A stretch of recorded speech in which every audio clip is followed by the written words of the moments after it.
5th, 2014 meeting of the Lake Forest Building Review Board. I'm Charlie King, Chairman of the Building Review Board. At this time, I ask members of the board to introduce themselves, starting to my left. Fred Moyer. Robert Rita. Michael Black. Monica Ruggles. Ted Notes. Ross Friedman.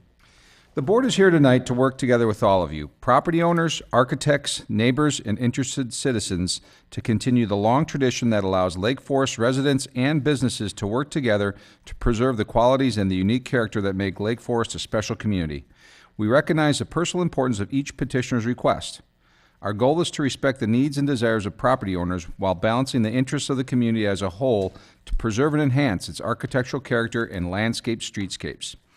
For those of you who may not be familiar with the Building Review Board, the types of projects that come before this board are those in which the property owners are requesting a variance to allow a home that is larger than permitted by the code, are seeking a demolition permit and approval of a replacement structure, or otherwise involve issues that could not be fully resolved by city staff.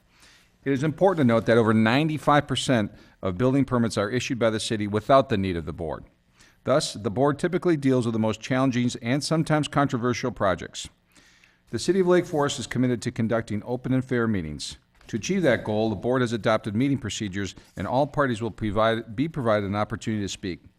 Those procedures are outlined on the agendas available at the back of the room. This meeting is also broadcast on cable television. Speaking on behalf of the entire board and city staff, our objective is to provide a review that process that is thorough, fair, and without unnecessary delay. The next order of the business is the approval of the minutes from our prior meeting. And those are sent out kind of late, but were people able to review those or no? Yes. Okay. Any comments, questions on those? This is a January 13th meeting, by the way, 2014. No. Okay. Do we have a Move to approve those minutes. Okay. Okay. All in favor? Aye. Aye. The January 13th, 2014 minutes are approved.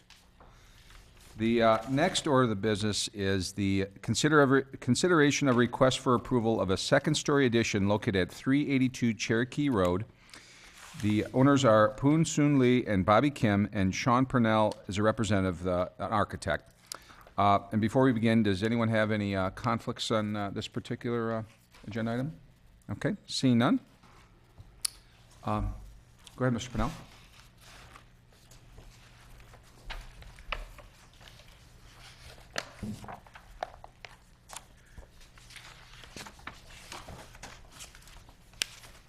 Hi, good evening. My name is Sean Purnell. I'm the architect working with the homeowner on this project, Christine Lee. I don't see her here this evening. I'm not sure if weather was an issue. We've been working on a design. She's been a long-term Lake Forest resident, relocating from her current house to this one. This typical tri-level kind of arrangement didn't allow her to have the bedroom size for her family that she requested. So we were working on a second-story addition over the existing single-story space on the first floor. The lot is a little challenging because it's a corner lot. It's quite a large lot, but the existing home currently violates the setback, both the rear setback and the side yard setback lines. So any addition that would occur over the natural location for this sort of expansion of the home would by necessity be in violation also, even if we stay within the confines of the existing foundation, which we are doing. The home has a very kind of a low profile, large overhangs and shallow pitched roof. So we are adopting a craftsman style for the addition and trying to tie that into the existing home, which didn't really have a particular architectural character or style that needed the saving. The bulk of the home is still well under what would be allowable on this lot. So we feel that the stepped massing, which increases as you move away from Green Bay Road, is appropriate for this home and scale of the neighborhood. And so the variations to the setback lines, we feel don't compromise the style or the scope of the surrounding homes.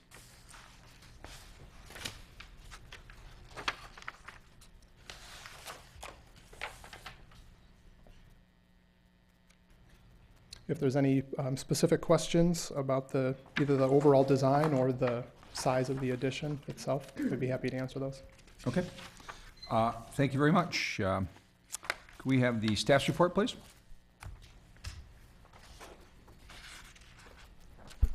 Thank you, Chairman King. As the petitioner mentioned, this is a corner lot. It's located on the corner of Green Bay and Cherokee. The homes to the north of this property front on Green Bay Road. The homes to the west of this property are oriented to face Cherokee. This particular home is oriented to face Cherokee. Given the siting and the proposed interior program that the owner desires, the proposal is to build up on the existing footprint. This request does require a couple zoning variances that will be considered by the Zoning Board of Appeals at a later meeting. The board is really focused on the architectural features of the project, the material choice, the massing, the overall design of the addition. As was noted in the staff report, we're looking for staff input on a couple items. In general, staff finds the project to be consistent with the ordinance or with the code standards. Looking for some input on the design of the front porch. The petitioner has provided some precedent studies in the packet, and staff recommends, if the board is supportive of that design, that we look at a detail of that element as this moves through the permitting process to really make sure that the design is consistent with the architectural style and the precedents that were provided to the board. And also, since the existing house does not have any light divisions in the windows, staff is looking for input from the board on the proposed garage door.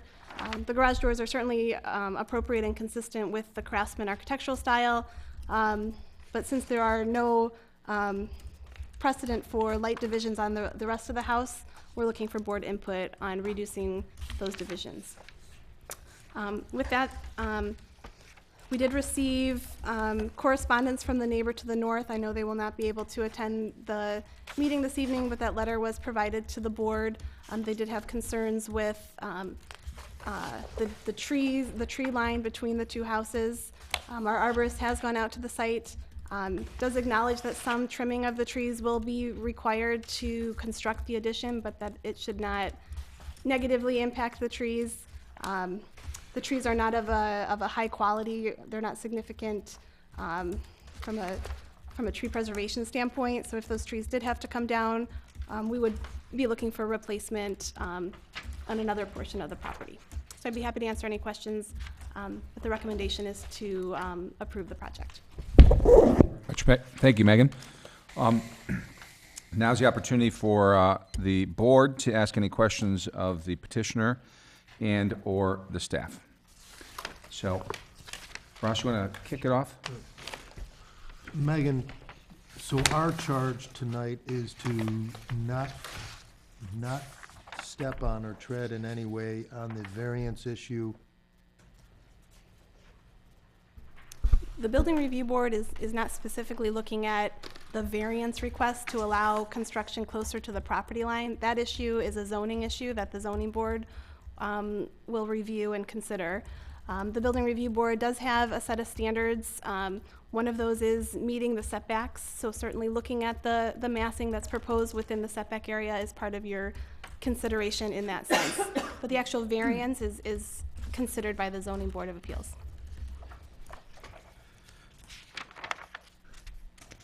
Are you able to walk us around a bit and give us a little bit more of a tutorial on the Yeah, 360? the idea of the, so just some very simple massing studies. On the existing project, it's, the tallest portion obviously is in the center with two single-story wings on either side and a prominent fireplace. The entry door is recessed. The eave line just continues in front of the door, providing not really a covered entry, but a slight recess. There's no focal point on the entry door. And it's a pretty standard, tri-level or quad-level design. The story and a half section is to the center of the property. So the proposed massing would retain the garage element and that middle story, and then it would simply add a second story, an 8-foot standard second story addition onto the furthest portion of the home from Green Bay Road. In addition, we'd like to use the existing stoop to add a covered entry, which would add some architectural detailing to this relatively flat facade, and it would allow us to give them a covered entry, a little more sense of identity to the home. And again, all of this would be occurring on existing support and existing foundation. We wouldn't be expanding the home. We wouldn't be affecting landscaping or changing the character of the lot in any way. The two structures, the garage and then the two eastern structures, the roof elevation or the roof height, how do those relate to the existing line on each of those structures? Where do they fall relative to the existing? To the existing or the new? The new, how does that relate to the existing? As you can see, you know, the roof line for the first 2/3 of the home stays identical as you move away from Green Bay Road. And then basically we'd be adding 8 feet to the existing roof height. At the west end? That's correct. The roof pitches would remain in character with the rest of the home. The hip roof is maybe a little unusual for this style of craftsman home, but again, trying to really work with the existing elements and give it some sort of definition architecturally, we felt that it wouldn't be worth it to change to a gable or introduce some other really disparate element at this point. Do you have any visuals that reflect the relationship between this home and the adjacent home on Green Bay Road? Unfortunately, I don't. Typically I would produce a drawing that would show the relationship between the next adjacent home on that street, which is quite a bit to the west and down a pretty good incline, so it falls. That's an existing 2-story home, which would be right in line with the scale and massing of this home. But I don't have something currently that would show the home behind this home, as it's on a completely different street and address. I would be interested in seeing that simply because it is, the proximity is so close, and I think that that's an important discussion. This is helpful, but as well, the adjacent home on Green Bay Road is I understand. Yeah, there 20 is feet. there's a considerable amount of vegetation both towards Green Bay Road from this house and then also between this home and the adjacent home behind. And we felt that screening was significant visually. Obviously, the letter from the homeowners disagrees, but that is something that we could document.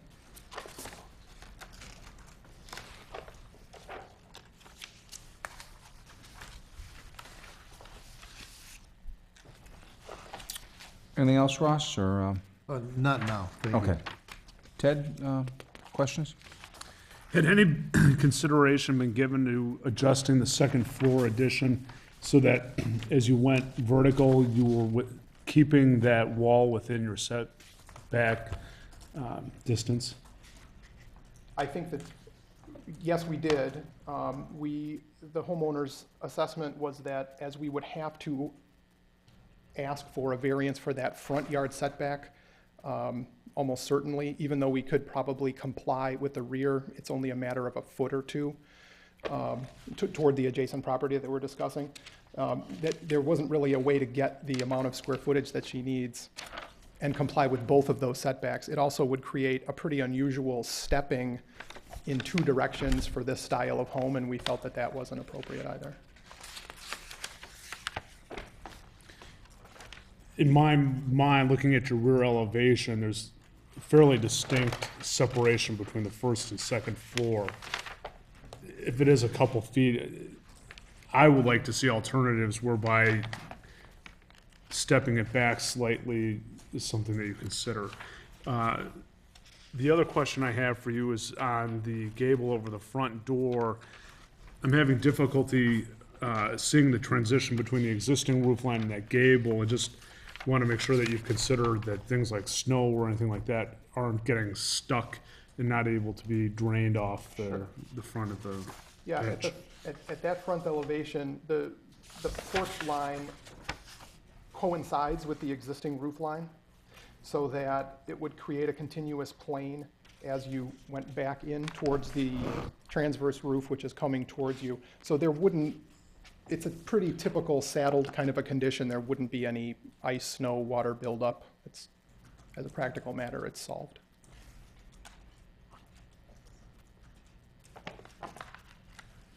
Chuck, at this point, I don't have anything else. Thanks. Did you consider any other architectural styles other than the craftsman style? For this style of home, because of the eaves and the horizontal character, we pretty much felt like this, without reinventing the pre-existing wheel, we didn't think that there was another style that really fit this. So you didn't even consider like taking just the existing style that it is, the 60s, you know, tri-level, and just expanding upon the existing vocabulary that you have, or even perhaps a prairie style, which this is leaning towards. I Yeah. mean, the existing house leans more towards prairie than craftsman. I think that there's, yeah, I mean, obviously there's some similarities between that, the prairie, the bungalow, the craftsman. And so, you know, it was the homeowner's preference, and I felt that because we were introducing essentially a two-story element at the far end of the home, that a prairie style wouldn't be an ideal fit either, because it really violates the horizontality of that style. And it's not it wouldn't be a central focal point as the original house is. Okay, so then, staying along that line, I know that you've chosen to go up with the master suite. Did you also consider just going on the first floor in a master suite so that you'd be able to conform to the side yard setbacks, and then, you know, actually like have a prairie style, which is similar to the existing house, Right. and carry out that design? We did, and there's the primary reasons for that are that we would have to expand into what is the only really yard space of the home. Obviously, they don't have a backyard as a typical lot might have.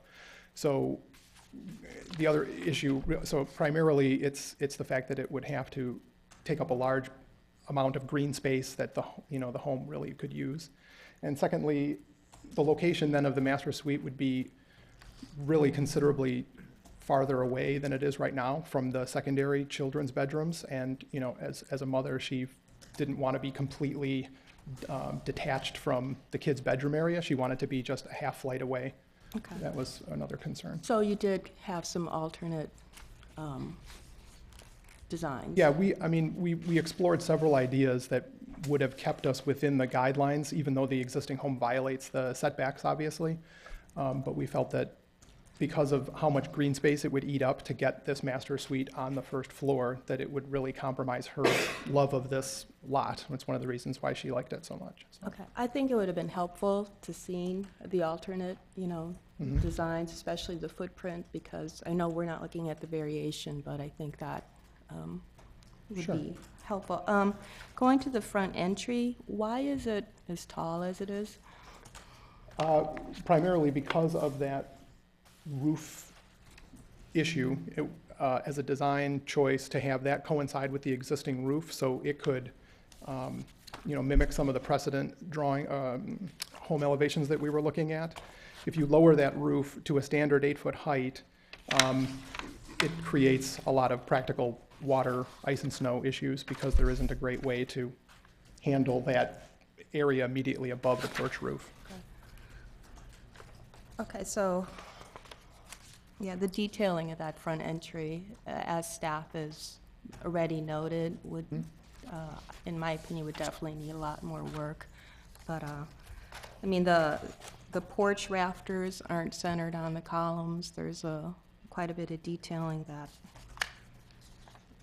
it's not consistent. So the garage doors as well, there's no lights in any of the windows, so the garage doors would probably, there would want to be some consistency with the rest of the house. And if I move to the back elevation, so you have that horizontal trim board, and then it's just, is it just dead ending in the existing brick right over a window?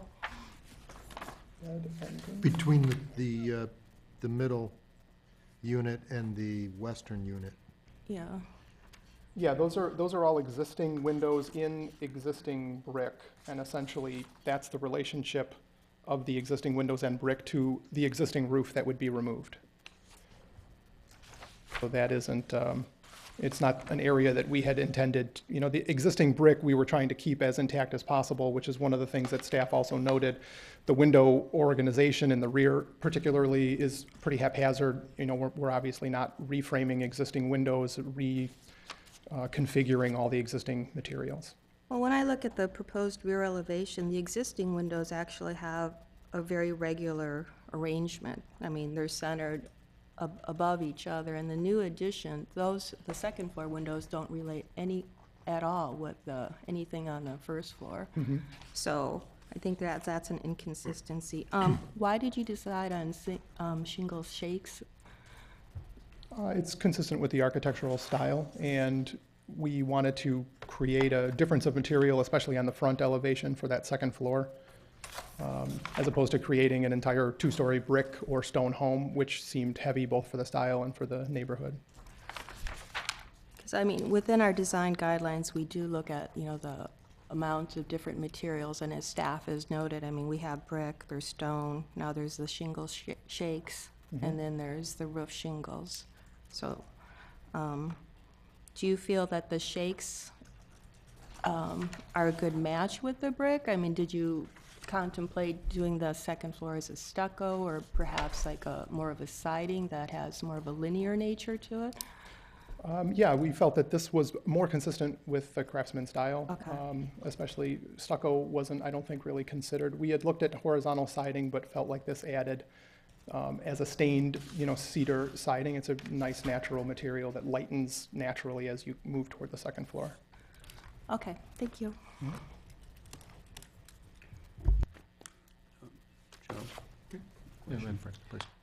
I'd like to ask a question about the chimney.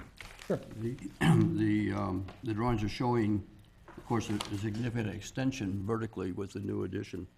And everything above the top of the existing windows, the present chimney, are removed because the shape changes. My question is, do you intend to match the limestone and/or, in the alternative, replace the existing so that there's a guarantee that it will all match? Either of those, but primarily we would be matching. It's a very typical limestone color, no variation, not much color. It should be extremely easy to match. That stone also occurs in that two-story area between the two windows of the existing home. So yes, we would need the chimney to match those two little sections of stone perfectly. Well, I would suggest that the mortar and the limestone will be different because the new is not, has not been subjected to the environmental conditions of the old, so it's not going to arrive in the same color. And mortar can be tinted to get to a match, but limestone can't be tinted. It comes the way it comes. Right. I would question whether that will actually turn out to be successful. And there's really, relatively speaking, very little of the existing limestone that is retained. Probably 40% of the existing chimney is removed to make the second story possible. And then Right. you're getting another 2 1/4 times addition to it. So the existing chimney that remains in terms of the skin is relatively small. My opinion is that you'd be much more successful in replacing and recladding the entire chimney. Yeah, the homeowners don't have any objection to replacing both of those instances of existing stone if that's what's required for that identical match. They're not interested in having a color break line in the middle of that chimney any more than any of us are, so. I think talking it over with staff, you know, one of the ideas was really to preserve as much of the existing brick and stone as is possible so as to not get in a kind of a middle ground of replacing this much material or that existing material. So we'd like to be consistent about that, but if it's required to match colors, yes, we would. A second question, the shakes, the shingles are between the windows, there you go, on the right side of that, at the second level. Are they existing or something you're adding? I'm sorry, that is the same stone that's at the fireplace. stone, sure. Sorry, yeah, if I was unclear. Between the windows? That's correct. On the existing portion, in the middle portion there, between the two windows, is the same stone that's at the current existing fireplace. Well, okay, that's actually kind of a 50s contemporary feel to it, Yes. unfortunately.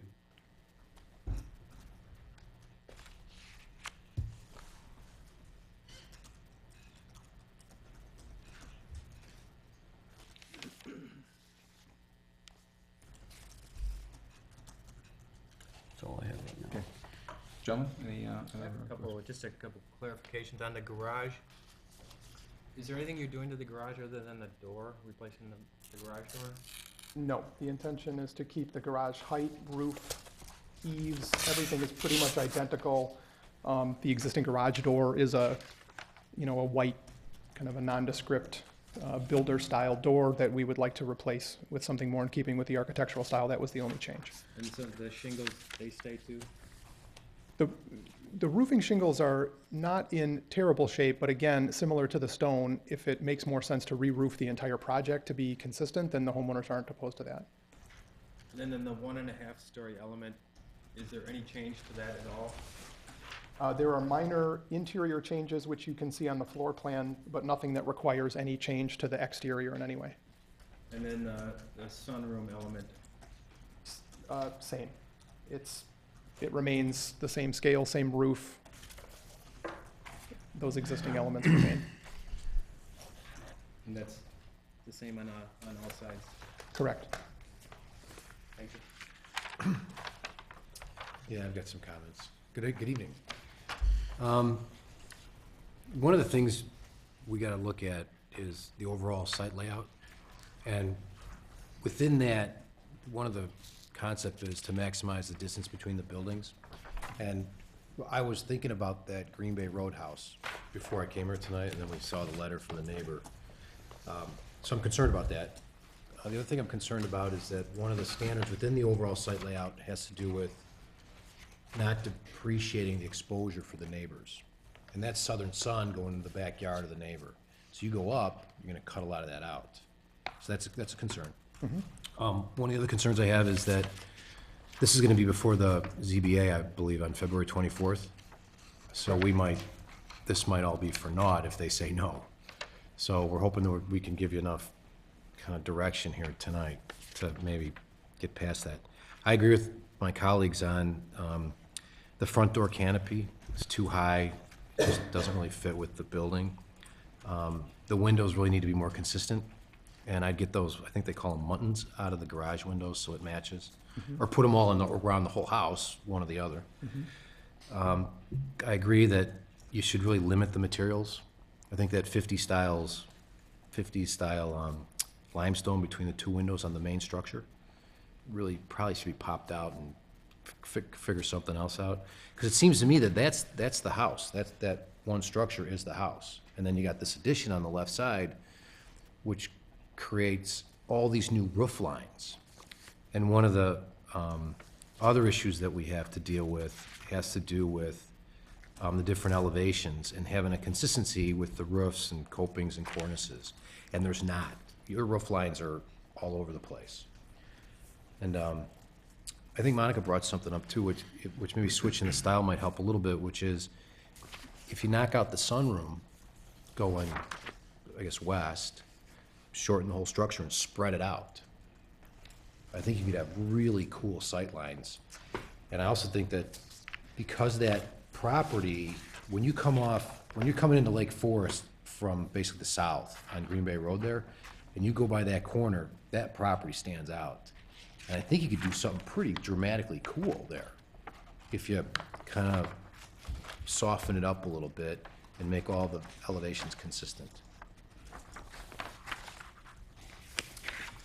Mr. Pennell, speaking of the sunroom, nothing would change on that at all under this schematic that you have right here?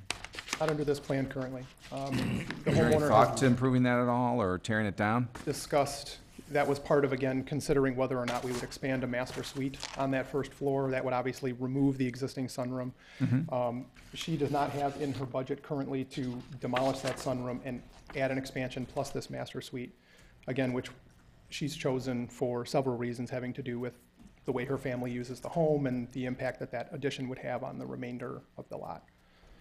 So at this point, there are some, some discussions, very loose discussions about how we might change that area, because it would make a really nice bookend, obviously, with the garage, to step the entire home then as a two-phased program, but we've not been able to move forward on that yet. Okay. And then what color are the cedar shake shingles proposed to be? Would be a natural stain.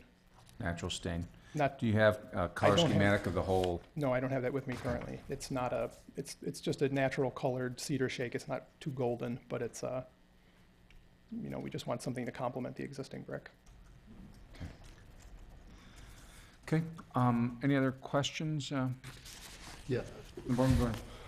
The east elevation of the garage, which faces Green Bay Road, no proposed change to that. Correct. That's an important elevation.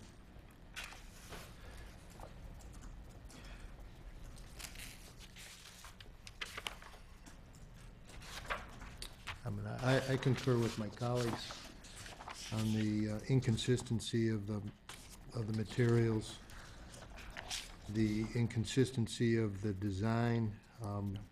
Ross, I'm gonna have to cut you off because really we're supposed to take some public testimony and then we'll kind of Please. bring it in for our review. We're still in the question and answer stage, not to step on your toes, but I want to make sure everybody gets their chance to be heard here. So with that in mind, is there anybody from the public who wish to come forth and testify? Okay. All right. Seeing none, we now can go internally to the board and discuss. Sorry, I just want to make sure we got anybody's Thank you. 2 cents here. But go ahead.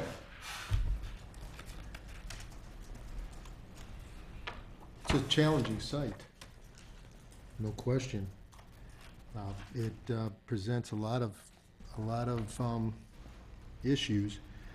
What was brought up here is the notion of extending the home to the west with the available buildable area, recognizing that that's a challenge in its own right to the budget, to the livability, the lifestyle perhaps.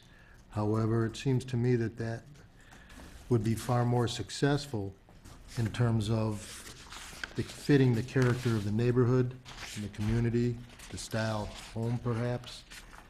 I would encourage that be further contemplated, which I recognize requires a complete radical reimagination of this proposed work.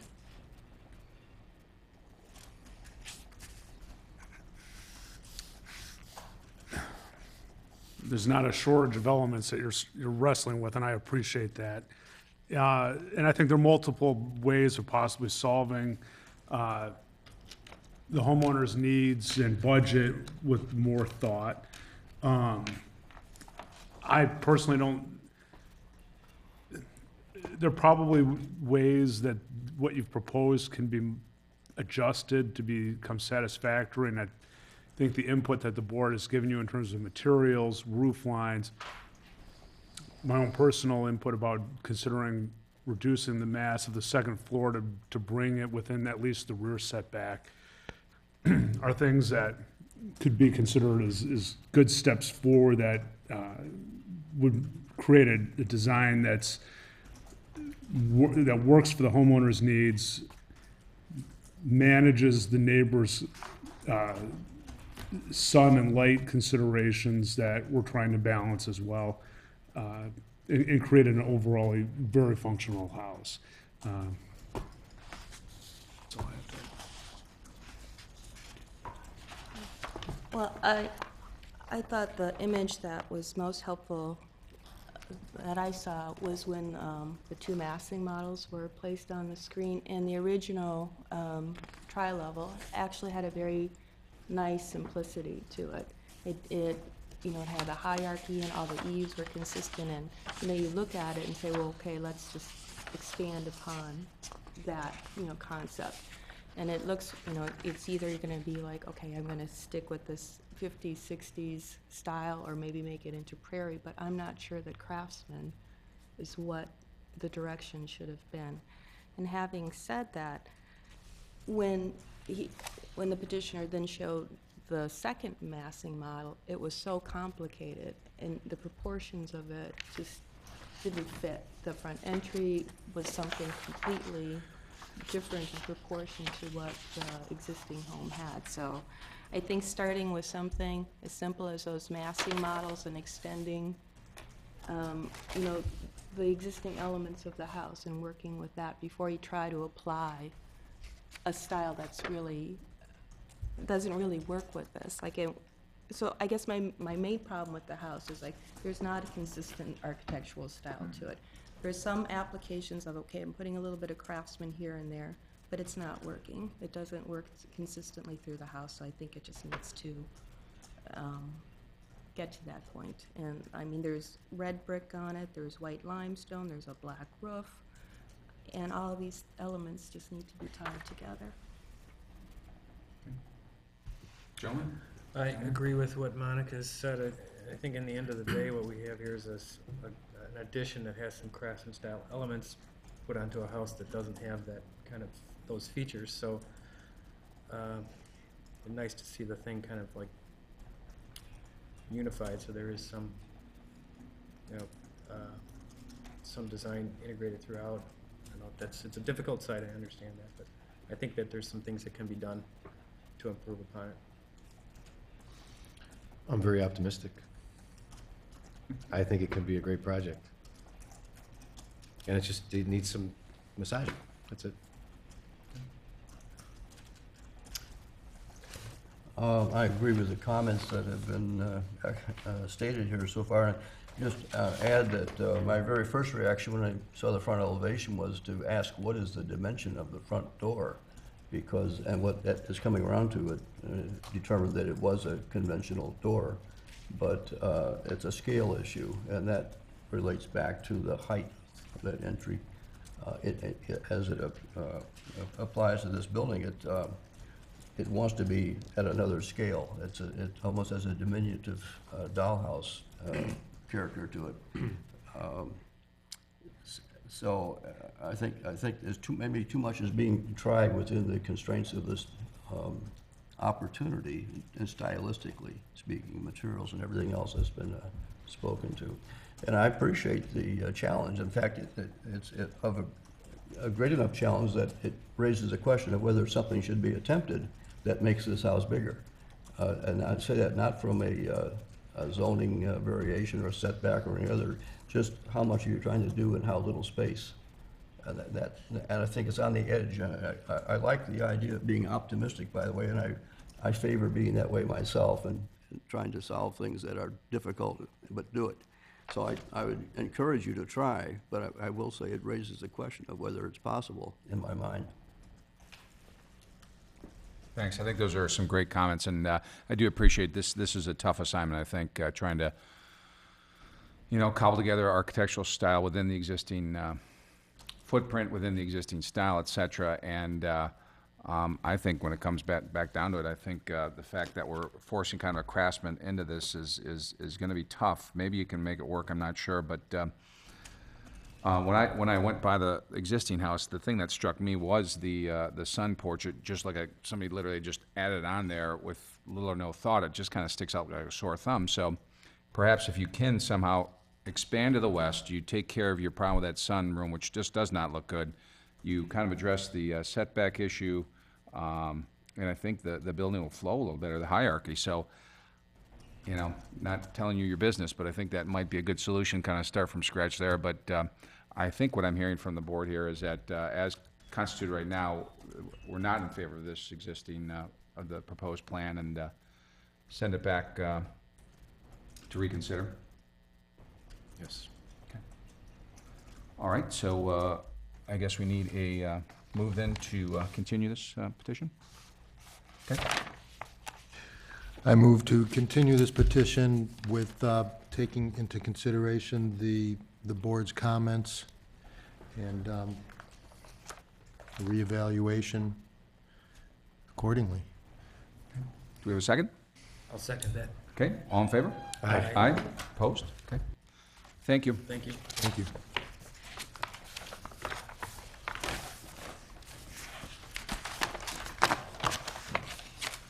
The next item on the agenda is the preliminary information on a request for approval of the demolition of the existing residence at 660 Northcroft Court and the proposed replacement residence. This is one in which the board input is requested only at this time, no formal approval. The owners are Patrick and Ann Allen, and the representative is David Polton, architect. Before we begin, does anyone have any conflicts on this particular project? Okay, thank you. Mr. Polton?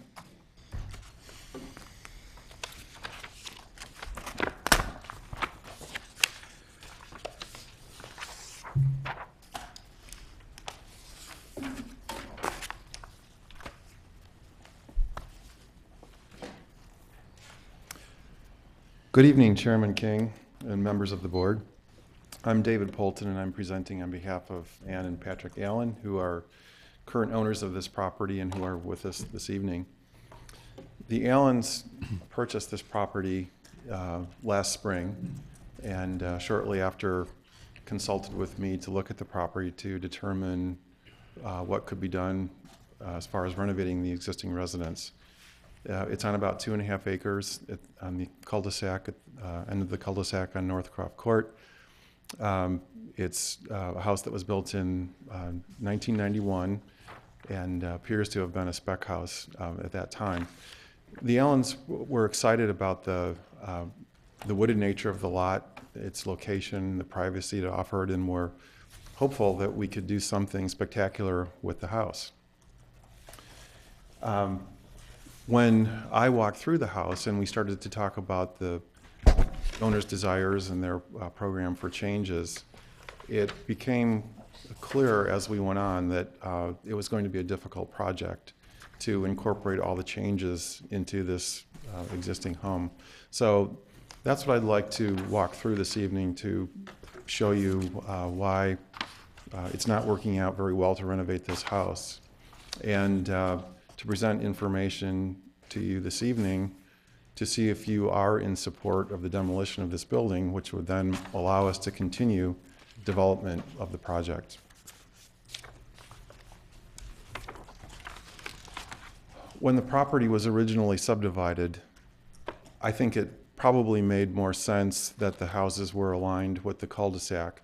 It originally was a vacant, appears to be some type of farm field, and there wasn't much of a distinction between the property lines. They were somewhat blurred, so facing the homes towards the cul-de-sac at that point probably made sense, not considering the actual development of the landscape plan or taking the siting of the rest of the property into consideration.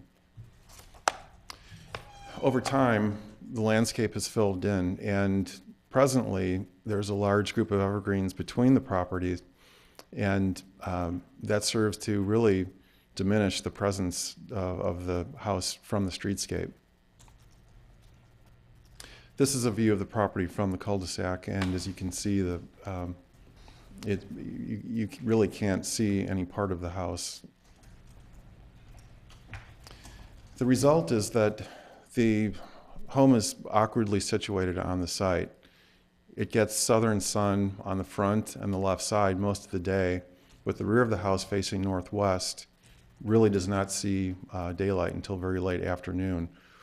The house also does not take advantage of the views to the west, and not only is there quite a bit of property to the west, but there is also the open lands to the west, so there is no other building behind the home. These are the original elevations of the property drawn in 1991, and while I believe they're pretty typical of a builder set of plans for a spec home of that era, it exemplifies a lot of space, a lot of volume, It has some curb appeal from the front, but when you really start to scrutinize the elements on the building, there really isn't an actual architectural style, and the detailing is actually very poorly done. When you start to go around the other elevations of the building, all architectural principles pretty much fall apart in terms of mass and proportion and placement of fenestration and so forth.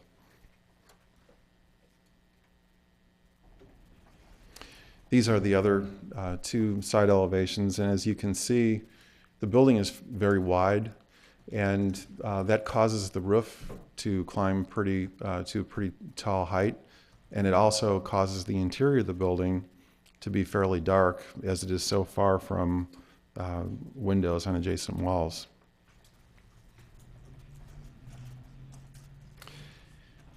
This is a view of the house from the front, just showing how the sun falls across. It gets a lot of sun in the morning and early afternoon. This is showing how the sun would be at 12 p.m. in March. And then this is showing how the sun falls across the house in the afternoon. So even at 2:30 p.m. in March, there is no sunlight hitting the back of the house yet. So it only gets very low sunlight in the PM hours. This is an example of the architectural integrity of the detailing of the house. There really isn't any architectural thought here. These appear to be off-the-shelf parts from the lumber yard, and it appears to me that possibly the lumber salesman was the designer here, just shipping out whatever they had. This is a close-up, again, columns just sitting almost in the middle of a platform, no frieze or architrave, just almost a wedding cake appearance of these stepped platforms, and then a wood balustrade cantilevering out beyond. This is the bottom is the original garage elevation, and if you compare that from the existing, you can see that the roof line was built up much higher, causing the eaves below the dormer windows to break from the main roof, and causing a great deal of mass above the garage doors.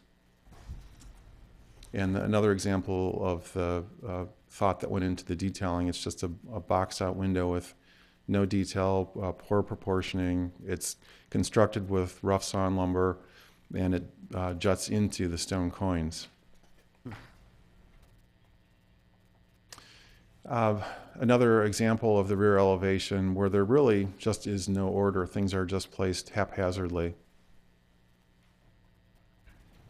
Up at the note at the left is saying that there is a stone lintel running across 3 windows that is way too thin to be supporting any type of masonry above it. And the middle circle around the windows is showing that the divided lights, which are snap-in grills, they're not true divided lights, are an alternating proportion of narrow and wide and narrow and wide. And this room is the 2-story family room, which is actually maybe dramatic when you first walk into it, but it's actually, I think, a very cumbersome space. It's too tall to be intimate, and it has this wall of glass that's basically facing north or northwest, so it really is getting very little sun. So as we walk through the house, these were the changes that were discussed.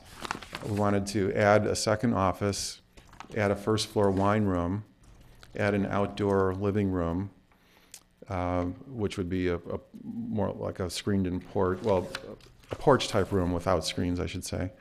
They wanted to add an elevator, change the HVAC system since it was outdated. New plumbing as we changed the new bathrooms around, and probably would involve changing out most of the electric as walls were changed inside. All new windows and doors, new insulation to meet the new energy codes, and raise the second floor ceilings from 8 feet to 9 feet and finish the basement. And these are just pointing out the areas where we would like to do the changes. Adding more windows into the sunroom, creating more of a sunroom feel, enlarging the library, changing the kitchen. The kitchen is an odd arrangement in shape, and it does not relate well to the exterior. And then these were, this is a diagram just showing the extent of the renovation. So the pink areas would be interior renovations. The purple areas are showing areas where we would actually reduce the massing. And then the yellow to the right is showing where the garage would actually push out to gain more space for the kitchen. And then these were changes on the second floor, and basically it would be reconfiguring almost all the rooms. The master bedroom is actually a good size, but all the baths and closets would be reworked.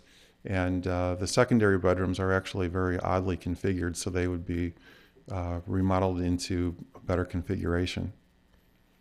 And then once again, the pink is showing the areas of remodel, and the yellow is showing new, and it's new on the second floor because if we actually move this garage out, then that would be all new construction on the second floor.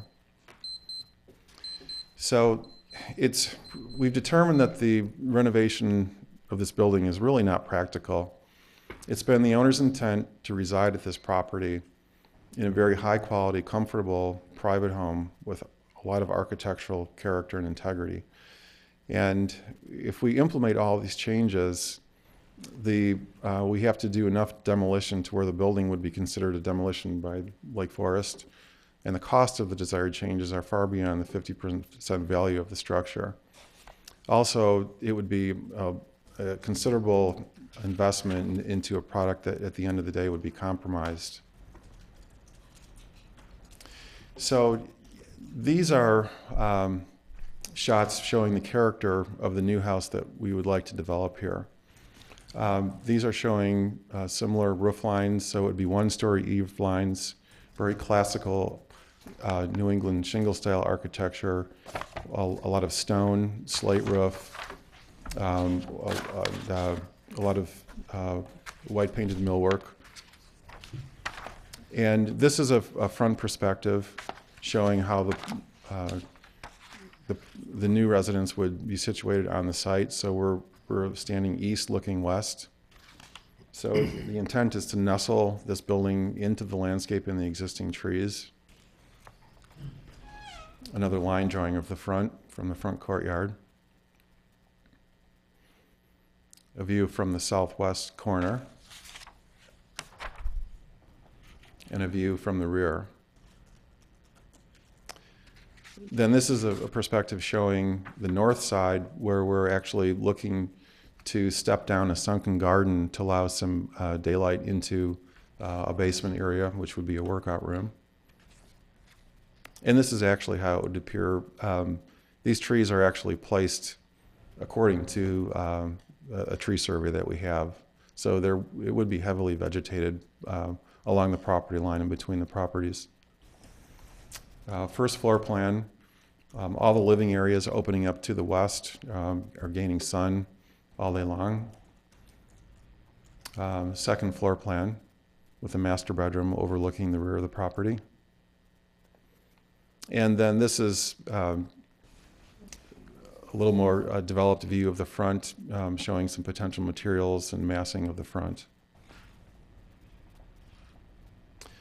This is our preliminary siting and landscape plan showing the driveway coming in at the same location, swinging into a courtyard, and then having a porte cochere through the garage, driving to a turnabout area behind the garages. The house aligned with the property, formal front facing east, the rear facing the west. A pool area in a similar location to what's existing now. And then the surrounding the perimeter of the property would be natural and wooded as it is today. So I won't read through these, but we feel that we are meeting the criterion which would allow you to support the demolition. And in closing, I'd just like to say that we have given good consideration to looking at renovating this building, but the bottom line is that it's a 1990s builder spec house. The massing is odd, and it does not seem like a good foundation to start a project that we wish to have a high degree of architectural integrity in the outcome. So we're hoping that tonight, by evaluating what we've presented, you can give us a recommendation to proceed with the development. It's just really important at this point in the process that we have an understanding how you feel, how are you viewing, or if you can support us in the demolition on this property. Thank you. Thank you very much. Staff? Thank you, Chairman King. Just a couple quick comments. As was noted by the petitioner, this petition is before the board for input at this time. It's an unusual demolition request, being such a recently constructed home. The petitioner acknowledges that this request really isn't based on structural deficiencies or the need for more space. In fact, in looking at the renovation project, they were actually looking for ways to reduce the mass and take off a portion of the house to try to renovate it and bring some more traditional detailing and massing to the project. And when, at the end of the day, when you look at the extent of that project and the amount of things that were desired to change, a significant amount of the home was to be touched, demolished, changed in some way. So the petitioner, before they got too far along in developing the site plan and the architectural design for the replacement structure, really just wanted to touch base with the board and see, you know, does this meet the criteria enough to allow them to move forward? So you're not taking any action on those two items this evening, but just giving a sense for the petitioner. Like the board strives to do in all cases, there's a balance of all the criteria and appropriate design, allowing change, allowing modifications to occur in neighborhoods within the criteria that are laid out in the code. So I'd be happy to answer any questions. I know this is an unusual project for the board to be reviewing, but I think it will be helpful for the petitioner to hear your comments at this time. Okay, thank you very much. So, questions from the board to the petitioner or staff? Fred, do you want to start that off this time? Well, I guess my question is for staff. We're actually being asked to respond to the demolition aspect of the project, not the proposed new construction. Is that correct? I think the board can comment on both. They go hand in hand in some cases. If the board feels that the demolition criteria are satisfied, then certainly comments on the conceptual plans that have been shown this evening would be appropriate. So comments on how is the siting appropriate, is the massing appropriate, the architectural style for the site and the neighborhood, those would be appropriate at this time. I would think they're independent questions. I would think the existing house either is eligible or deserving of demolition or it's not, and that the proposed new construction will have its own features which either have merit or do not. One of the criteria for demolition is that an appropriate replacement structure is proposed. So that's why they provided some conceptual sketches of the architecture. Well, from that point of view, I don't feel I have enough material to respond to the proposed construction. I see some very preliminary kind of massing analysis, and even that raising some questions because for me, again, scale. It has some grand ideas in smaller dimensions than they normally are found. That's not to say a new house couldn't be built successfully on this property. I'm sure it could. I don't feel we have enough in front of us to respond to this particular design. Yeah, I agree with the new construction. Maybe just focusing on the demolition, though. I think part of the question here is, given the age of this project, is it something that this board would feel comfortable with approving for any reason, no matter, let's say we have a replacement structure that looks good, would we be okay with demolishing a house built 20 years ago, that still is obviously very suitable for living in. I think that's maybe the first question we'd have to ask ourselves here. That's the, putting aside the architectural design, which looks great. We don't have everything, but it looks great. You know, we have to follow the rules, and that standard C is that the existing structure is unsuitable for residential or residentially compatible use. So really the question becomes, does the board even have authority to do anything? And I don't know, I haven't been on the board long enough to know one way or the other.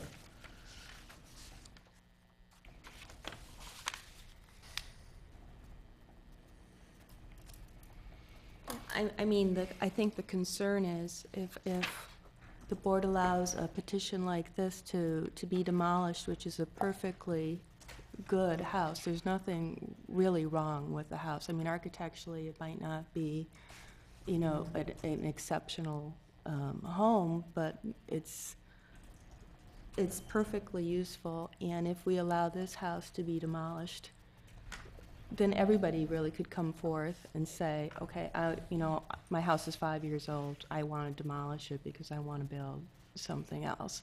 And is that something that, you know, the city of Lake Forest really has, you know, in our ordinance? I mean, I thought that, you know, Lake Forest kind of wanted to protect things and, you know, make sure that not every home becomes a tear down because a new, you know, fad comes into, you know, our neighborhoods or communities. So I think my concern is like, okay, well, we have these standards, so if it doesn't meet like you know, criteria, you know, whatever, 3, you know, or whatever, is that enough to stop the demolition? I mean, there's been plenty of homes that we've not allowed to be demolished because, and they were older than this one because they were still habitable. They didn't have mold or structural damage or whatever. Well, this is clearly a very interesting petition. My feeling, though, is that this is not a historic home. It does not add, it's not an important element to the character of the neighborhood. In fact, it's very isolated. And the reality is, it's not within, we have our criteria. However, we should not be basing a decision on a financial aspect or a lifestyle aspect for the petitioner. That's their mountain to climb. And I would go on to say that if, I agree with Fred that we simply don't have enough information on the proposed new residents to speak to that. And that is important because if we are being asked to approve a demolition, and we do need, to Megan's point, need to have a clear understanding of what's being proposed so that we can weigh the petition. Does it make sense to take this perfectly suitable 23-year-old residence down and replace it? From the images that you provide, then the proposed residence appears to be quite nice and is in keeping with the character of a fair amount of architecture in Lake Forest. But we just can't respond to that at this point without more detail. Well, can I respond? Because the whole intent this evening was not for you to approve the replacement house. We knew that you would not be able to do that, and we purposely came in here without providing enough information to do that so we could focus on the demolition. And we know that you can't approve the demolition, but we want to know if you can support the demolition. And when we read the criteria in the ordinance, there are 5 criteria that give you the ability to approve the demolition. We're meeting 4 of those very clearly. The one criteria that the house is not habitable, there's probably not very many houses in this city that would meet that criteria. And there's a lot of houses that are torn down. So it's our understanding that we don't need to meet all 5 criteria, and that you have the ability to approve this by us meeting 4 of those 5 criteria. So again, we understand you can't vote on that this evening, but if you can come to us and say, we understand the position, we understand you're meeting the criteria, go ahead and start to develop this project further. But we can't develop this project any further if we're going to have a continual debate at every meeting about whether or not the house can be torn down. So we're just trying to clear that up before we go down the wrong road here. Mr. Polton, would the size of the new building be smaller than the existing structure? Same size, bigger? It's about the same size. There's quite a few, and one of the reasons that we're having trouble renovating the building, there is a lot of space on the first floor with these additional rooms. So it's a very spread out building. While the actual square footage is very similar, it's going to be a less massive house in terms of the one-story roof lines. It will just have a more spread out footprint. But in terms of even appearing massive on the lot, just the materials that we're using, the earth tone materials and the massing, it's going to be far less massive. I'm sorry, Ted, did you have a question? Well, I was going to interject my own thoughts in terms of feedback that my fellow board members have given. I do feel that you've made a very compelling case as to the rationale that the homeowners would like to take down the existing house to build a house that's more suitable to their needs. And I think as a homeowner, you have every absolute right to do that. I think you've satisfied the criteria that this board should expect be met with any demolition request. It's not interfering with neighbors, it's in keeping with the neighborhood. So I wholly support the petition that an alternative structure can be proposed in place of the existing structure. I do, and I understand you're not making any formal requests on what the alternative structure is, but looking for guidance, and I appreciate that. And I do feel that he's given us enough to give him some guidance in terms of sizing and bulk, that this board should be able to give him some direction to keep his petition moving forward. With that said, I'm comfortable with the demolition in terms of comments on the proposed alternative. There was really not any discussion on what the alternative structure to stonework is. I'm assuming that that's the shake siding that you were showing in some of the pictures that were examples of alternative. I didn't follow the question exactly. In the renderings, you only provided elements of brickwork around the house, or stonework rather. Is the alternative material that you're being used the cedar shake siding that you're showing in photographs of comparable buildings? There would be a lot of granite stone used for the stone bases, terraces, quite a few of the walls. As far as the actual siding material, we're still developing that, whether it would be some type of a milled siding or a cedar shingle. So that's something that's in flux right now. The only two other things that struck me, one was the massing of the garage. Felt very large, especially rear loading it. I'd like you to explore alternatives and how the garage could either be situated on the property or reduce the mass of it. And then the other item on the landscaping that I wanted to walk through, it looks like you've got a lot of step terraces around the yard that are almost structural in nature versus grading matters. And I'd like you to walk us through what you're proposing with that as well. Okay. Is that, would you like me to do that now or that at another future? If you don't mind, please. Okay, sure.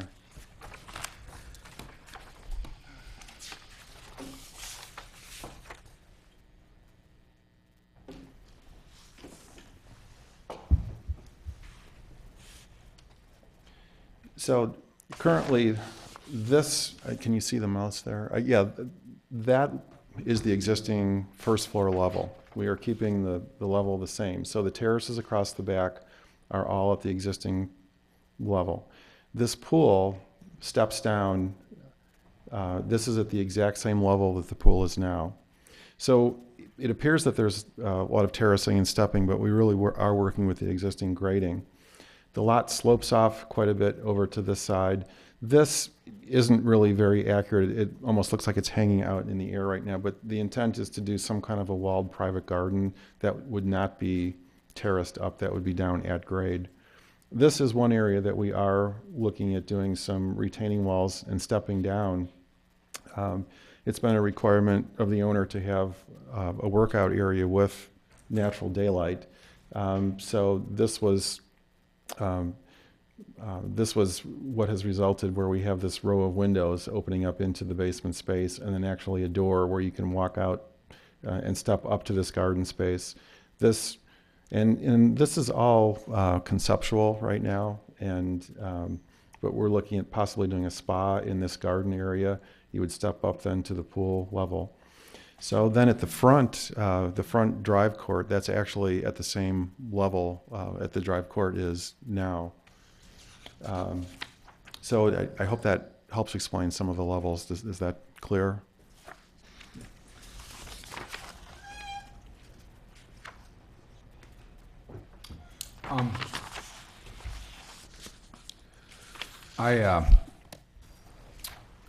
First of all, is there anybody from the public that has any questions? I think we don't have any there.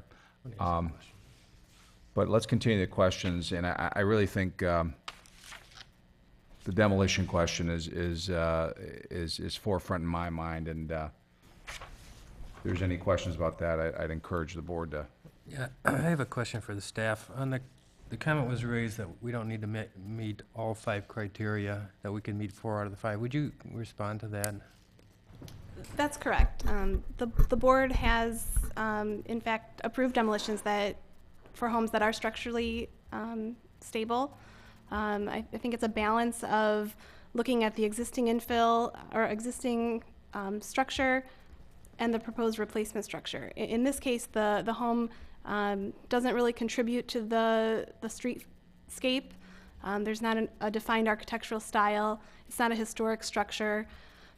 So looking at the homes where, if there is a habitable structure, but it is historic or it is contributing to the character of a neighborhood, that might be a different discussion that the board is having. I think there are unique aspects of this project that give the board some flexibility to review the criteria, even though the house is structurally stable.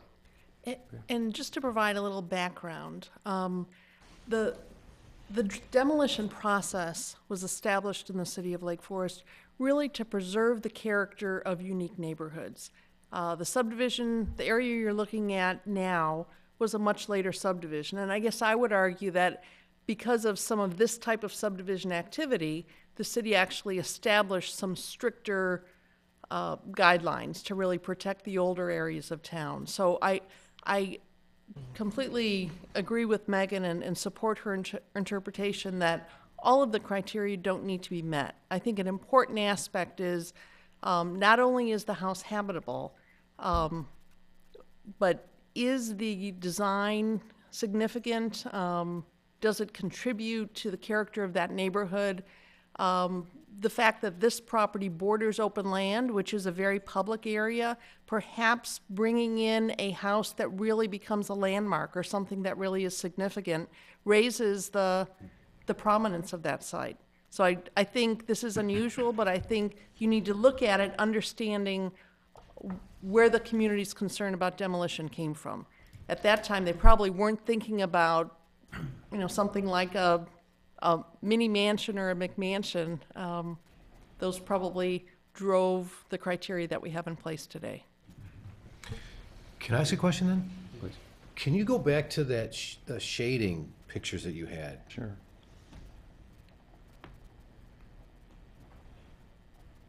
That's second floor. The sunrise, sunset Oh, pictures. sure. Yeah. So, yeah, here's the front. No, go back to the back. Yeah, to me, that seems terrible. Yeah. You're losing the whole backside of your house. Yeah. At about 3 p.m., you start to see some light coming across on that same day.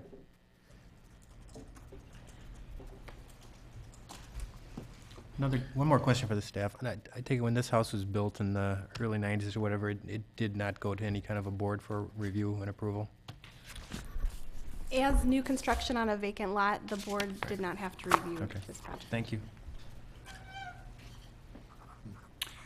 What about only meeting 3 of the 5 criteria? And would that, is there any hard, fast rule on that at all? It just, these are your criteria and weigh the, you're more weighing these versus there's a hard and fast rule, it's got to be 3, 4, 5. Okay, thank you.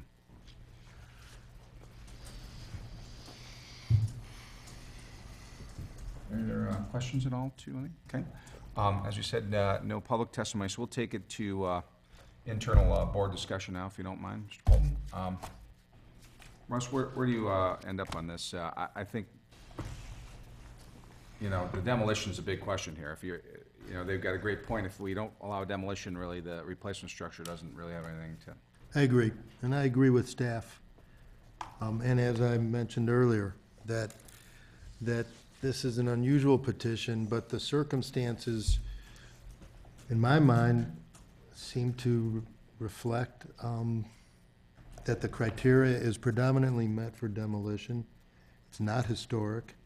The existing structure does not add to the character of the neighborhood or community or enhance the site in any way. In fact, as was addressed tonight, the existing structure does have deficiencies. Does it warrant demolishing financially or emotionally a 23-year-old structure? Again, that's not our decision to make here. That's within the owner's rights and thought process. So my opinion is it meets the criteria. I think that we will have an opportunity to review the proposed new structure when that is further enhanced, should this go forward. But what I see from the very general and basic elevations and massing, it could be a very fine residence for Lake Forest and per Kathy, especially on an open lands adjacent site. It seems to fit the character, and I actually think it would be an improvement to the community and the character of Lake Forest. Well, I can't follow that up any better. Ross spoke my mind for me, so I echo his sentiment.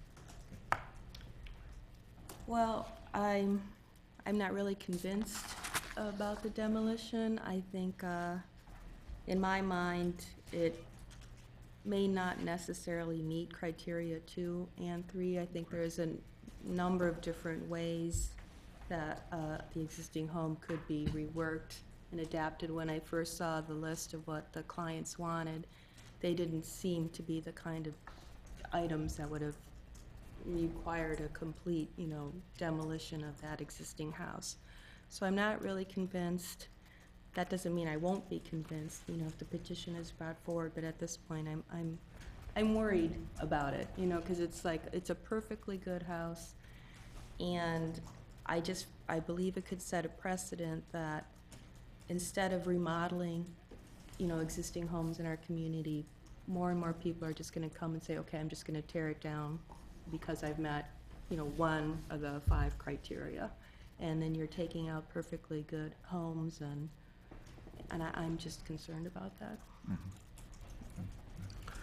Well, I think it has a lot of potential. I think that, I don't see this as being a significant or contributing structure to this neighborhood. And I think that the path that they're heading down looks encouraging, that the replacement structure will be a much nicer fit for the neighborhood than what's currently there. So I think it has a lot of potential. I seem to agree with everybody. I think that if you're gonna tear down a perfectly good structure, and we are gonna say you can meet 4 of the 5 or 3 of the 5, I think that there should be a criteria that says that the replacement structure has to be architecturally significant, so that you're not tearing down a usable structure and replacing it with something that's just, haphazard. I mean, I like where you're going with the design, obviously, or not obviously, but I am. But I think I think we're treading a fine line. I agree with Monica, which is if we allow people to tear down these houses that are relatively new, we're not gonna have the 100-year-old houses, which is, I think, what we want. We want that old housing stock. And that's what makes Lake Forest significant. So if we can put something in there that's really architecturally significant, that people can see from the open lands trails and we're proud of, then I'd be okay with the demolition. Well, I'm new to the demolition requirements and relation, that's why my earlier comments were trying to get me educated on that relationship between new construction and demolition. As I said earlier, I don't think we have enough before us for a quote-unquote approval of design. However, I didn't mean to suggest that what we have before us is objectionable. I think, in fact, it has great merit. There's evidence that the architect is extremely competent and talented. Massing studies, I think, are very nice, and the organization has great potential in massing, and the stylistic features are consistent of what we see. So from that point of view, I have expectation that the development will continue in a positive direction, and I think also the existing houses. All the comments have been made about that is not one that is threatening deterioration of a neighborhood or local environment or losing a significant structure that should be maintained. So I don't have any reason to take exception to the petition. I support it. Okay, thank you. I appreciate the petitioners coming forth with this to the board and getting us on, try to get us on board right away rather than wasting both of our times here with a project that may not, in fact, get launched. And I think what I'm hearing from the board here is that the majority of the people do, in fact, think a demolition is possible. I was not in that camp, but after thinking about it further and getting a little instruction from the staff, et cetera, I think demolition could be, if it's a nice replacement structure, I think we could approve this. I would encourage the petitioner to not add any square footage or bulk to this building, because I think that really sends a wrong message in the future. We are, we're not robots up here. We're looking at the criteria, and it's really a guideline. At the end of the day, we have to make judgment on all these decisions. But for future boards, I can tell you that if precedent is set that we're tearing down nice structures just because somebody wants to add 10% square footage to their house, that's not going to fly, and I'll have a real problem with that. So pay particular attention to size and bulk and massing on this structure when you come back here, please, for that. And but I think the design's nice. I think you're on the right path as far as the design itself. Looks like it's a very high-quality project. And I think it'll be a nice addition, provided we all can get on board with the demolition, et cetera. So with that being said, Megan, Kathy, is there anything else we do at this point? There's no approval, anything else? No motion is necessary. Again, appreciate your time tonight, folks, and good luck. Thank you. I wanted to add one comment if I could, because when you mentioned, I understand about not wanting to set a precedent, but on the other hand, I think, do you want to set a precedent where a building like this is actually preserved? I think that this is kind of the reason the bulk ordinance was developed in this city. I think it's not high quality construction and materials and detailing. So why fight to preserve it? I mean, I'm just throwing it out there for food for thought. I don't think it's the kind of building that the city wants to really preserve. I think there are other buildings that certainly have merit and are worthy of preserving. But I just don't think this and maybe a house like it falls into that category. Thank you.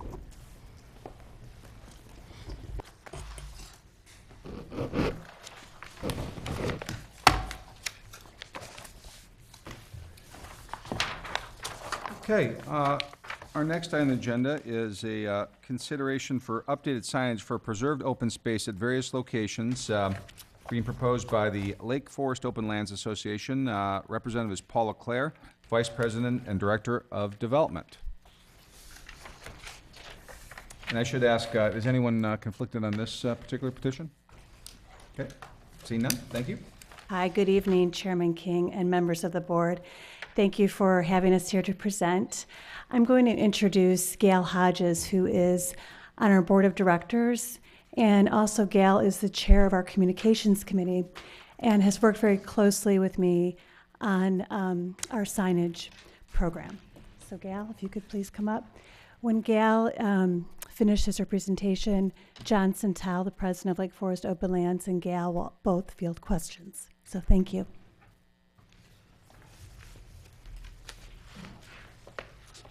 Thank you very much. It's a pleasure to be here, having served on your board some long time ago, during the time of the bulk ordinance, when houses like the previous one were being built, and many came before us. It was a very interesting conversation that you just had.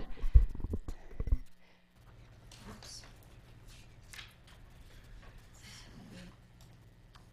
Oh boy, we've lost it. Oh, here we go. Okay. As Paula mentioned, our communications committee has worked very closely with the staff, actually, for the better part of at least the last year and a half on our signage issues at Lake Forest Open Lands. This does not seem to be doing its thing. There we go. Okay. I think you all know that we are an independently funded conservation and educational organization devoted to the acquisition and stewardship of our natural landscapes and to ensuring that all generations have a meaningful, lasting connection to nature and to our land. We have grown significantly in the last 47 years from what was really a neighborhood organization of a few neighbors facing west on Green Bay Road, who began to make the community aware of the need to preserve Lake Forest open space. And today we have helped the community preserve over 800 acres. We are one of the first nationally credited land trusts in Illinois. And our education programs for the entire community are significant. We have educated over 35,000 children from all the schools in our community. We are considered a national leader in conservation, and we have properties that have been preserved with very important biodiversity. We are an independent non-for-profit, and teaching events and work days take place on all of our preserves. This has fallen under the auspices of our communications committee for several reasons, because our signs are an important means of our communication. We do have a number of issues at this point in time that are growing. There is literally not a single day when someone calls us asking for where our preserve is. They're headed for a work day, they're headed for an educational program, and they know the name of the preserve but not where to go. Our preserves do not have addresses, and although you have seen this map of the city, which names our preserves, they are not named on the city maps. We are, in fact, integrated with all of the open space that exists in Lake Forest beyond our preserves, so that it becomes a rather confusing issue. We have inconsistent, as you've seen in the slides that were presented to you in part of your packet, inconsistent applications of materials and design of the signs. We found that volunteer or staff-produced results have more maintenance challenges than we would like, and we have an inadequate way of finding the names associated with the individual preserves, as has been noted. We began to look for a way to both clean up our signage, make it more consistent, reduce the amount of signage on some of our sites, and create a way of wayfinding for the many users who come to our preserves, which are residents from all over the community, whether or not they are members of our organization.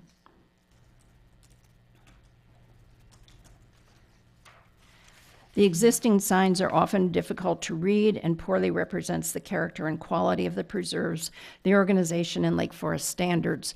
In working over this last year and a half, we have very diligently gone about the process of trying to both meet the city standards and also have a branding consistent with our organization as we have developed over the years. I will note at this point that we were not aware of the staff concern about 15% size for the logo until we received the packet that you received, although we believe that we are consistent with that and certainly are willing to work with the staff to resolve any issues there. Several years ago, we adopted a very strong branding program for the organization, and we currently use it in everything that we do, and the signs are the last part of this that we are embarking upon. Our goals as the communication committee were not only to convey the message very clearly for the public that uses our sites, but also to have sustainable materials, higher quality signs, consistent branding, and consistent appearance throughout our community. We do have representative samples of the materials, and perhaps we can pass those to the board as we're speaking.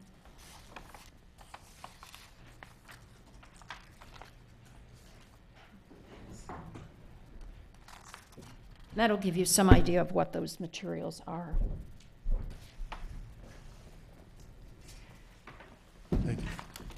We're looking at new signage on all of our preserves, and we are proposing basically 3 different sizes, depending upon the location. I think it's very important. I think you've all had an opportunity to review some of the locations, some or all of the locations where signs would be used.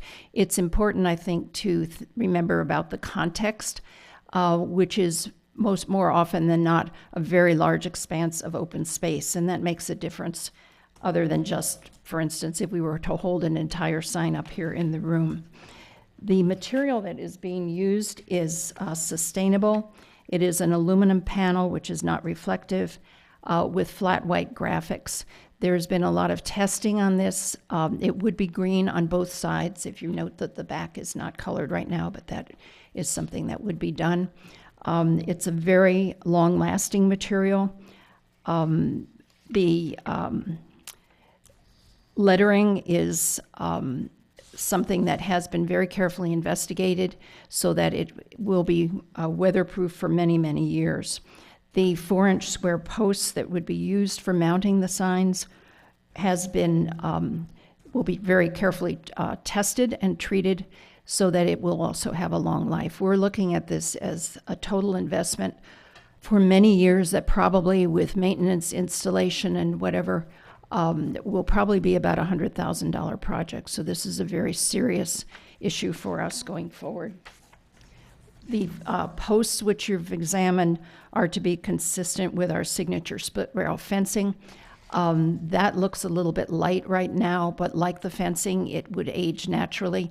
I think you all know that if you stain things first, it's just going to get darker and darker, and ultimately it will not match at all. You do have, I believe, in your packet a chart, and I won't go over all the details here, of sign size and letter dimensions, which do meet the City of Lake Forest sign code requirements. We do recognize that in some cases with more site views and so on, the small signs may be too small for a particular situation. And in some cases, we might find that a large sign might be better medium.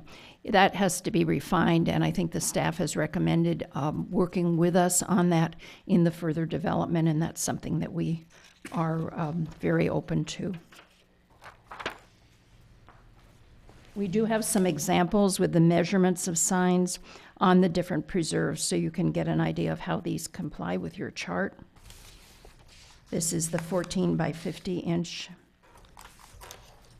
And then Derwin Mar, which is the one that faces Deer Path. I will say here, this would not be mounted on the gate. We just had to do this for convenience in the photograph because the gate is open and back and forth, but would be mounted on the fence that you see in the photograph to the right of that. This one is an example of the George Beach Trail, which is an interior sign not viewable by the general public riding or walking by on a street. And this one gives you an idea on the Middle Fork. of the 14 by 50 inch sign in that location. And it also shows one of our existing kiosks, which, as you probably read in the staff report, we will be redoing and making them consistent with the entire program. And this last one gives you the middle size on the Middle Fork Farms Nature Preserve. In this case, it's just sitting in front of the fence. We've tried to work out a post size that would be very long-lasting, but also would blend with the environment with our traditional split rail fence. So at this point, we're open for questions. We very much appreciate being able to be here and would like to hear what questions that you have. And John Centella, our president, is here, and he and I will be happy to answer any questions. Great, thank you very much. Megan, do we have a staff report? Thank you, Chairman King. This request is before the board to update the existing signage that Open Lands has at their properties throughout the community. The existing signs are small painted wood signs that simply say Lake Forest Open Lands. There's no identification of the individual preserves.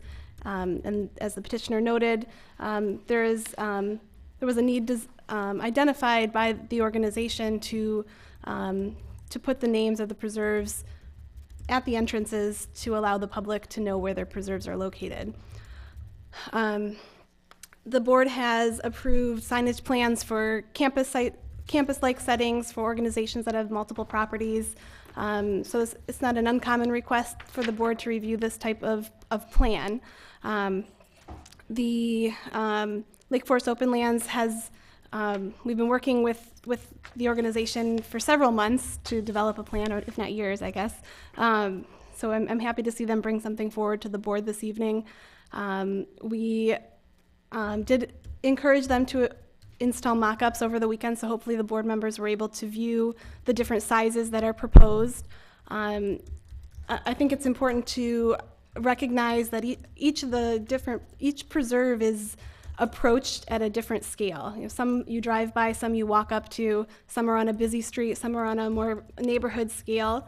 So the Open Lands has developed 3 different size signs. It would be appropriate for the board to comment on the different sizes that you reviewed this weekend that are proposed in the packet. Do the signs allow for the beautiful preserved open space to be viewed as you're driving by? Is the logo appropriate? The sign ordinance doesn't allow logos outright, but there have been instances where the board has approved appropriately scaled logos and graphics on signage throughout the community. The samples of materials have been passed around. I think they are a high quality and consistent with the design guidelines in place in the city. The staff report does outline several questions for the board to consider. We are recommending approval with the condition that staff works closely with Open Lands as they install each sign to identify the appropriate location. You know, is it on the gate? Is it on the fence? What height it is from the ground, to really make sure that each location is scaled appropriately, or the chosen sign is scaled appropriately for that preserve entrance. I think one of the benefits of this proposal is the reduction of clutter over the years. Several different signs have been placed at several different areas along the fence and posts. So the signage plan actually allows for a lot of that to be pushed away from the public view, and that is a positive for the community that really has a tradition of subtle signage throughout. So I'd be happy to answer any questions, but the recommendation and some questions are outlined in your staff report. Thank you very much. Okay, questions from the board to the staff or petitioner? Hi. I think this is they're terrific. A lot of thought has gone into this, and I think it's a long time coming. I do have a couple of specific questions. The vertical tan stripes are, you mentioned, those are the 4x4 posts. They simulate the posts. And how will those posts how will the signage be installed relative to the adjacent fences, for instance? Well, I think it sort of depends on the circumstance. For example, on Waukegan Road, those would be the posts, the signage would be in freestanding posts, out in front of the entrance to our area. But in certain circumstances, if it was appropriate and it worked right and looked great, we might have fixed them to the fences, or we may still put them on posts in front of the fences. We're really concerned about the aesthetics and how it looks and how it's going to be maintained. One of the issues with putting signs on fences is these small fence rails over time aren't maybe as sturdy as a fence post, and we have to replace those rails and that sort of thing. So we're always concerned about maintenance, and we don't want to disrupt things. So I would say the majority of these signs would be on the fence posts, either in front of the preserve area or in front of the fences. Have you thought about increasing the post to a 6x6 for a variety of reasons? One, I know you're concerned, as you should be, about longevity and lack of maintenance requirements. As you know, any post in the ground rots very quickly. It just does. And so the beefier that is, the longer life you will have. Also, I think it adds a sense of grounding and significance without overwhelm. 6x6 is not overwhelming. You'll get longer life. As terms of scale relative to the sign, it seems to me it might be in keeping with the character, but something I would recommend you consider for a variety of reasons. Okay, we can certainly look into that. That's all I have. Thank you. Good evening, John. Hi, Ted. Have a couple of questions. As you were had you even evaluated using wood for signs, or at least some natural product? Yes, we had. A big problem with wood signs is maintenance involved. Repainting them, rotting, vandalism, all kinds of things. We've just found that from an efficiency standpoint, we want the signs to look good all the time. And we found that this sort of sign really holds up to the weather. It's going to look good. It's going to look consistent. Wood signs are problematic. We have to go back and try and paint these signs on an annual basis from time to time. It's just, so I think that was our thought, that this is the best, most cost efficient in the long run, as well as one that will look nicest in the long run. Did the manufacturer of the product give you any sense on how long you can expect to get out of this? I mean, if you're replacing signposts because they're rotting out, Right. is that going to be about the same life? I you'll get out of the recall sign? it's over 20 years, Paula, is that right? Over 20 years, so we're hoping much longer than 20 years, but that's what they're warranting the signs for. So you're planning to replace the posts and just keep reapplying the sign? To Yeah, exactly, we hope so. One of the things that was touched on, as I'm picking up here, that there's a proportion of logo to sign. And this might be premature to comment on this, but I think the logo in this regard is so important to identifying this as a Lake Forest Open Lands trail that I don't really view that as a logo, but more as an identifier of you're in the right place. Yes. So we can come back to that, but certainly my opinion on that is such an important element to the sign that its relative scale to the overall sign should not be a concern that would limit its size. On the larger sign that's being proposed, I noted that so you've got the logo on the left-hand side that says Lake Forest Open Lands, but then you repeat and say the same thing to the right-hand side, Lake Forest Open Lands. I ask you just to revisit whether that's necessary, redundant, or...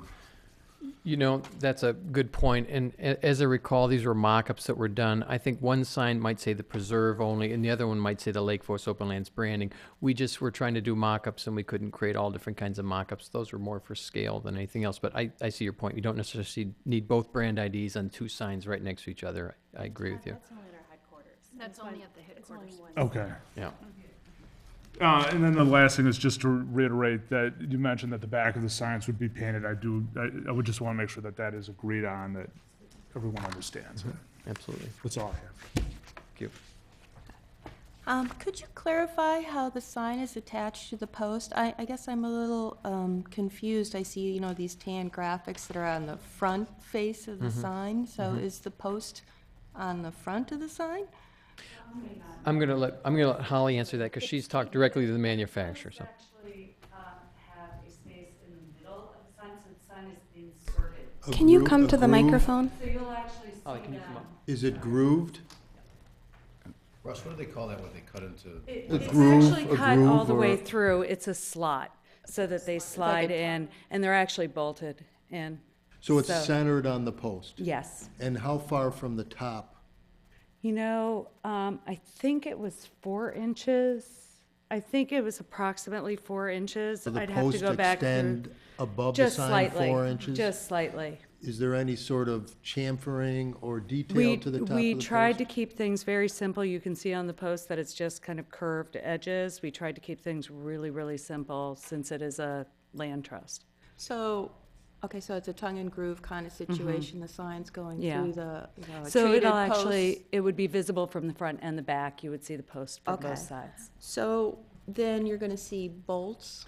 No, they're wood covered. They're going to be plugs. Yeah, they'd be Okay. plugged. And then, so that's fine, for those are the signs that are actually on the post. When you have a sign that's going to go on just to the fence, would you still have these tan, like So- vertical graphics, or what happens then? It was my understanding that all of the signs were going to be put on the posts, but that they would be put in front of the fence, because oftentimes fence wears down before these posts may wear down. Get a few or years out of vice it. versa, right. So it was my understanding, very close to the fence, but that they would all be put on the on the posts. That, I think, I don't know that you two really knew all of that, so. We did discuss that at some Yeah. point. Okay. I'm gonna bow out. So I guess then, is it a consistent dimension on each size sign, that little green piece? It looks like it's, you know, like a couple inches or whatever that extends past the post. It doesn't matter what size sign it is? The overlap is always the same, or is that? Actually scaled to the It's, size of the sign. okay, so the smaller sign will have a little bit of, okay. Thank you.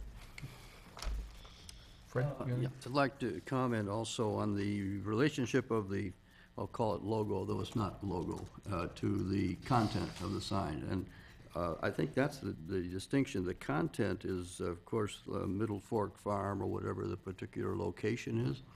And I don't have a problem with the logo being whatever a logo is, but I think graphically speaking, the message, which is the location, I realize open lands is a part of the message too, but I think there's a little bit of competition between the two, and that the message will be conveyed better if the open lands box is reduced, about 15% maybe.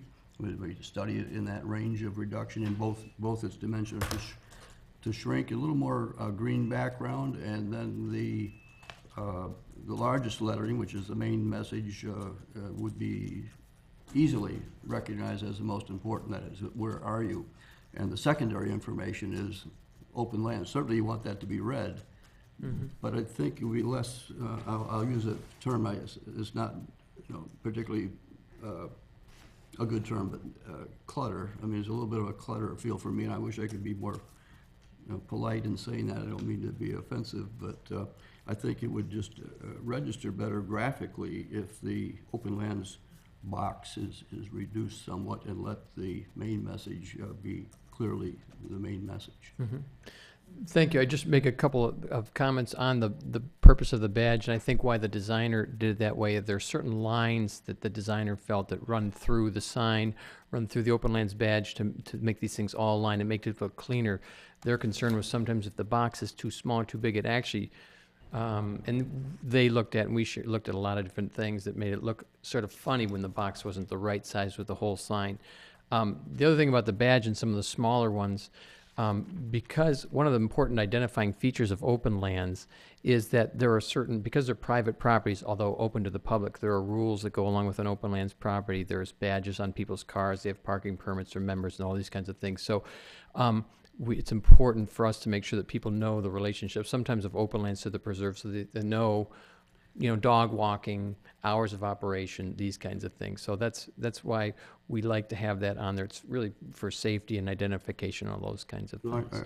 I appreciate that. But there's another connotation that it brings up for me, which I know is one that you don't want, but that would be a real estate sign, where the realtor is prominently displaying who they are, so you know where to go. And I know you're not planning to sell these properties. Nope. And so you don't want people to come to you because they want to buy it. That's right. And I think there's a kind of a correlation to a real estate sign which says, whatever realty company it is sort of yelling at you, and then the information about the property. I think you want to diminish that. Okay. Can I make a comment? Sure. Let's limit to questions, and then we'll have a chance to kind of comment. Bang on around? it. Yeah. Okay. Yeah. Two questions, actually, or one comment. The sign looks good, but I have a question. When you put Lake Forest Open Lands, is the word open predominant for a reason? It's just the way that our badge was designed. We call it our badge. It's the way our marketing brand identification was designed years ago, and it's just been consistent through all our materials for years. We looked through an awful lot of, that was professionally designed by a firm downtown, and that's the way they thought it looked best. And open, I think the word open does sort of, one reason we had that a little larger is because we are open space, we're about open lands, we're about those kinds of things, and I think that just sort of focusing on that aspect of who we are was part of their feeling. Right, then the second question I have is, did you consider putting the open lands box either below the line or above the line? And make it of the same font We size? looked at a lot of alternatives, and frankly, this is actually a very typical graphic layout, where your element, which may be a badge, a logo, or whatever, essentially dictates the proportion of the rest of the sign and also the height of what may go to the right of it, or in some cases below or to the left. And so that that was what was in mind.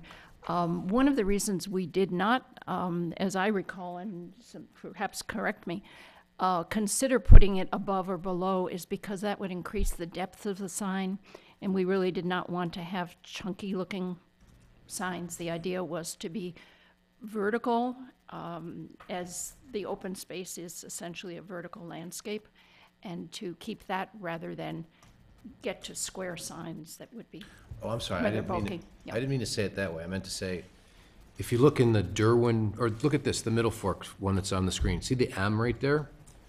In Middle Fork, if you reduce the open lands box to the same font size as the M, that's what I was saying. Did you consider putting it above the line at the same font size? And did you consider putting it below the line as the same font size as the letter N in Nature Preserve? Not that large. Yeah, go ahead, because Holly wasn't. Can you come to the microphone, please? Thank you. I just want to clarify the question. The whole logo, the whole box being the same size as the M, Or the N? I don't think you'd see anything in that box. I mean that, Bob, you mean. It would only don't be you- it would just look like a little box. I You wanted wouldn't be to able hear to this see first, anything in it. and then I want, the next question after that, I'm sorry, I'm gonna do three. Okay. Is, there is a space, there is a dimension between the line Mm-hmm. and the top of the sign, and there's a dimension between the line and the bottom of the sign, Yes. which is a dimension that you have the ability to put the box graphically Mm-hmm. pleasing below the line or above the line, but in the same horizontal plane as the wording. It's consistent with, we did our graphic standards, it had to be upwards of 8 years ago, 7 or 8 years ago. We worked with an organization down in the city, a graphic designer, and we came up with our whole graphic standard. And that was the page I was going to go to.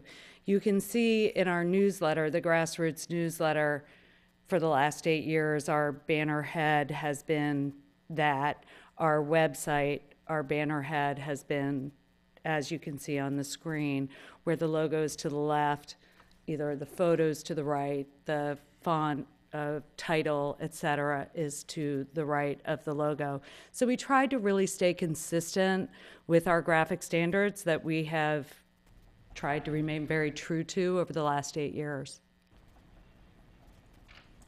Okay. No questions. Just one quick question. Megan, it says in your recommendation, staff is directed to review the detailed drawings of the proposed signs to confirm the logo component does not exceed 50%. Does that mean that the petitioner would be confined to that 15% absent some direction from us?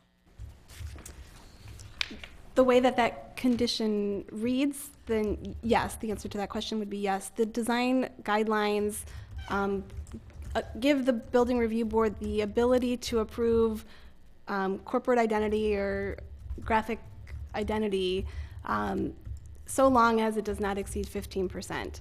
Okay. I think in this case, just hearing the board's discussion, it could simply be a very minor adjustment to the scale of the logo to give it that breathing space, give it that green space around it, and that might.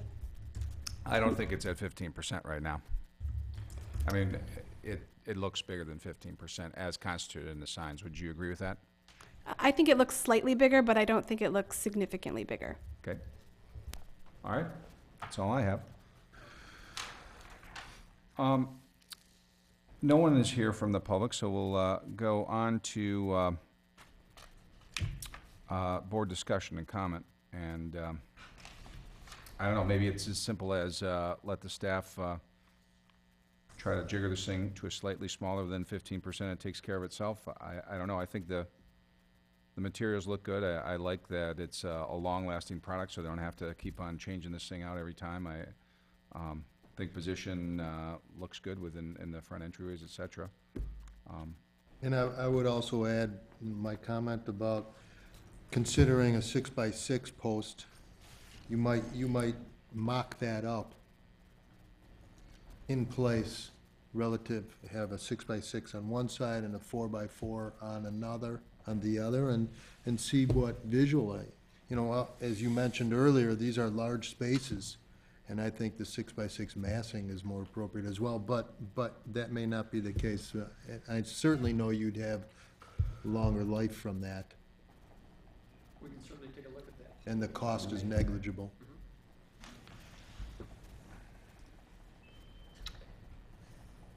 I'd like to echo the last comment, reinforce that comment. I agree. I think 6x6 would give it a nice substantial feel. And everything else, by the way, I think about the sign is great. Materials, the technique, the quality of the product is outstanding. I just have that one issue that graphically I expressed before, that competition between Open Lands Box and the message, I think, could be made a little better. That's the only comment I would have too. I think that, I agree with Fred that they do compete a little bit, and maybe the destination is really where you want to make that a little bit more prominent. I agree with the chairman. I think if you could reduce that Open Lands Box, maybe increase the Middle Fork Farm font and the Nature Preserve font, make those bigger and make the box a little bit smaller to get to 15%. I don't know. I think I'm confident you guys could do it. Could work with staff to. Yeah. Yeah, to, work with staff on succeed. locations and sizes and. Right. Okay. Okay, is there a motion in there somewhere, or no, or? Yeah, I'll move. Everybody's, I'll move to approve the petition. I think it's for a variance, right, from the code? Or it's just regular, just for a sign? You'd be approving the overall signage plan for open lands. Okay, so I move to approve the overall signage plan as presented by the petitioners, subject to the 15% rule as discussed by the board and staff. Well, I'll second. all in favor? Aye. Aye. Opposed? None? Okay, it passes. Thank you very much. Good luck Thank with your you, and project. we'll work with staff, and hopefully we'll have these signs up as soon as we can. Terrific. Just have a little fundraising to do, and then we'll get them up. Well, you're good at fundraising. Experts. Thank you. Thank you. Okay, final couple items on the agenda. The public, nobody here from the public is here to testify anything else. Any additional information from the staff, Kathy? Nothing Megan, further. Nikki? Okay, great. We are then ready to adjourn. Can we get a move for that? I move to adjourn. Second. All in favor? Aye. Aye. We are adjourned. Thank you.